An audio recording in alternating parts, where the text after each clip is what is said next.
बंधुओं, आज का जो टॉपिक है वो बेहद इंटरेस्टिंग है और वह है मृत संजीवनी। तो याद रखिए, मृत संजीवनी होती क्या है। यदि एक व्यक्ति बिल्कुल मरणासन अवस्था में पड़ा हुआ है तो जिस उपाय या औषध से हम उसको जिंदा कर देते हैं, जीवित कर देते हैं, एक मरे हुए व्यक्ति को, बिल्कुल याद रखिए वही मृत संजीवनी होती है। तो यदि आप मिथुन राशि या मिथुन लग्न के हैं तो पिछले बहुत सारे वर्षों में क्या हुआ है, दुखों ने, कष्टों ने, अभाव ने, कर्ज ने, कोर्ट केसेज ने, वैवाहिक जीवन ने आपके जीवन को बिल्कुल मरणातुल्य बना दिया है। तो अगर आपका जीवन मरणातुल्य बन गया है तो आज मैं आपको ऐसी औषधि और उपाय बताऊंगा जो आपके लिए मृत संजीवनी के समान होगा। और याद रखिए, मृत संजीवनी में तो मैं आपको बता ही चुका हूं कि मरा हुआ व्यक्ति या मृत तुल्य व्यक्ति जो होता है वह फिर से जीवित हो जाता है। तो आप इस वीडियो को पूरा देखिए, वह उपाय, वो औषधि क्या है आपके लिए। यदि आप मिथुन लग्न के हैं या मिथुन राशि के हैं तो वो कौन से उपाय और औषधि हो सकती है जो आपको एक पुनर्जीवन, एक नया जीवन प्रदान करेगी। तो आप वीडियो को पूरा देखिए। वीडियो अच्छा लगे वीडियो को लाइक, शेयर, सब्सक्राइब आप जरूर करिए। और मिथुन लग्न या मिथुन राशि के अगर आप हैं और आप कुंडली का कंसल्ट करना चाहें तो नंबर आपको दिया गया है। तो मित्रों, सबसे पहले एक बात याद रखिए कि हमको जीवन में कौन से ग्रह आगे बढ़ाते हैं। तो यदि आप मिथुन लग्न या मिथुन राशि के हैं तो याद रखिए आपकी कुंडली में कौन सा योगकारी ग्रह होगा। योगकारी ग्रह होंगे आपका बुध, जो आपके लग्न या राशि का स्वामी होगा। योगकारी ग्रह आपके लिए शुक्र है, राहु है और शनि है। तो याद रखिएगा कि बुध, शुक्र, राहु और शनि, ये जो चारों ग्रह हैं, ये ग्रह वायु तत्व प्रधान ग्रह कहलाते हैं। और वायु तत्व प्रधान ग्रह क्यों कहलाते हैं कि आपको मालूम है कि वायु जो होती है ना, उसको रोका नहीं जा सकता। वायु हमेशा आगे की ओर चलती रहती है, पीछे की ओर नहीं चलती है। तो याद रखिए ये ग्रह भी हमेशा आगे की ओर चलते हैं, कभी पीछे की ओर नहीं चलते हैं। और याद रखिएगा कि हमेशा आगे की बात ही करते हैं और आगे की बात ही सोचते हैं, पिछली बातें ना सोचते हैं ना करते हैं।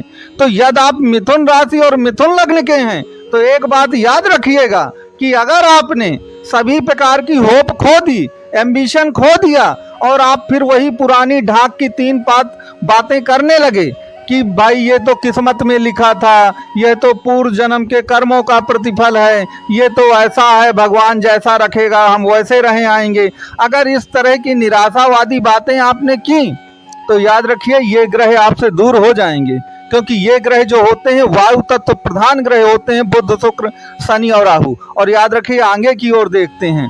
आपको देखिए मैं एक बात बता दूं, वो व्यक्ति जो जीवन में कुछ भी उखाड़ नहीं पाता है और उसको लगता है कि शायद वो अब कर भी नहीं पाएगा जीवन में कुछ भी, तो फिर इसी तरह की बातें करता है। वह पूर्व जन्म की बातें करता है, वह किस्मत को कोसता है, वह सरकार को कोसता है, वो दुनिया को दोष देता है, वह अपने लोगों को बुरा भला कहता है और अपनी बर्बादी के लिए सबको दोषी ठहराता है। तो याद रखिएगा कि ये जो ग्रह आपको मैंने बताए हैं, बुध, शुक्र, शनि और राहु, ये वायु तत्व ग्रह हैं और निश्चित तौर पर आगे की ओर देखने वाले ये ग्रह कहलाते हैं। और यही ग्रह जो हैं वह आपको बुलंदियों की ओर ले जाते हैं और यही ग्रह आपके लिए मृत संजीवनी साबित होंगे। अब यहाँ पर याद रखिएगा कि ये जो चारों ग्रह होते हैं वायु तत्व प्रधान ग्रह हैं। तो ये वायु क्या है, वायु तो हमेशा चलती रहती है, ठहरती थोड़ी है वायु, वायु को बांधा थोड़ी जा सकता है। तो याद रखिए ये ग्रह ट्रैवलिंग के भी प्रतीक हैं।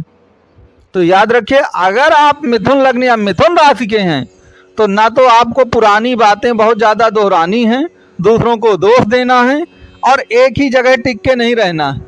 अगर आप मिथुन लग्न या मिथुन राशि के हैं तो याद रखिए द्विस्वभाव लग्न और राशि है, तो यह सब ट्रैवलिंग वाली राशि और लग्न है। तो आपको जीवन में आगे बढ़ते चले जाना है और ट्रैवलिंग जो है वह आपके लिए एक प्रकार से बेस्ट औषधि भी हो सकती है। तो यह औषधि भी आपके लिए मृत संजीवनी का काम 100% करके रहेगी। इस बात को आपको ध्यान देना है। अब यहाँ पर याद रखिए, जब आदमी चारों तरफ से फाइनेंशियल क्राइसिस में घिर जाता है और उसको लगता है कि गरीबी से अब उसका जो दामन है वो चोली दामन की तरह जुड़ चुका है, गरीबी उसके जीवन से नहीं जाएगी। तो वो क्या करता है, गरीबी में अभाव के कारण ढेर सारी दिक्कतें आती हैं, कोर्ट केसेज आते हैं, वैवाहिक जीवन खराब हो जाता है, कर्जदार आपको परेशान करते हैं।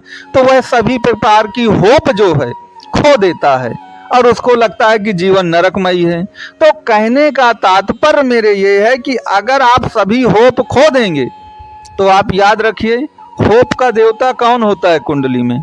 नवम भाव है किस्मत का भाव, क्योंकि किस्मत से आप सब कुछ पाते हैं। तो वह भाव आपका शनिदेव का भाव कहलाएगा, कुंभ राशि वहां पर आएगी। तो याद रखिए, अगर आपको अपने शनि को जीवित रखना है, शुक्र को जीवित रखना है, तो आपको होप नहीं खोनी है। और अगर आप होप खो देंगे तो याद रखिए फिर शनि शुक्र राहु बुध सब निष्क्रिय हो जाएंगे।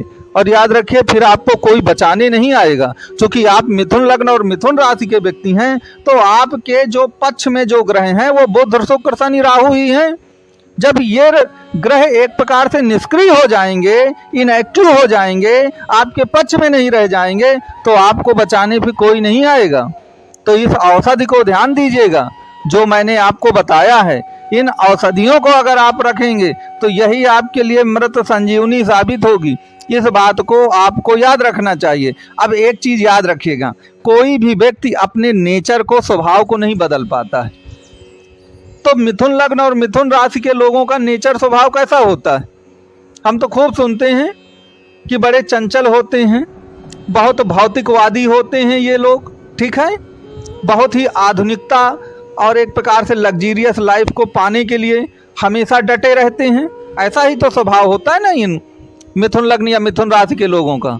तो याद रखिए, अगर आप अपने स्वभाव से बहुत दूर जाने की अब कोशिश कर रहे हैं, आप साधु संत बनने की कोशिश कर रहे हैं, बहुत ज़्यादा अध्यात्म की बातें कर रहे हैं, पुनर्जन्म की बातें कर रहे हैं, किस्मत की बातें कर रहे हैं, तो याद रखिए यह मिथुन लग्न और मिथुन राशि के स्वभाव के एक प्रकार से अनुरूप नहीं है। ये बात ध्यान दीजिएगा।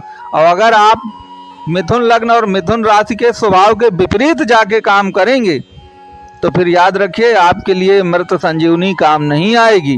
तो जो आपका वास्तव में स्वभाव है, जो स्वभाव आपको ईश्वर ने प्रदान किया है, आप यदि उस स्वभाव से बहुत दूर जाएंगे तो फिर आप जानते हैं कि मुश्किलात जो हैं वह आपके लिए बढ़ेंगी और निश्चित तौर पर फिर आपको दिक्कत आएगी। तो आप मिथुन लग्न और मिथुन राशि के हैं, तो जैसा आपका स्वभाव है, चंचल हैं, भौतिकवादी हैं, कलयुग के प्रेमी हैं, लग्जीरियस लाइफ जीना चाहते हैं, तो फिर आप इसी बाउंड्री में रहें।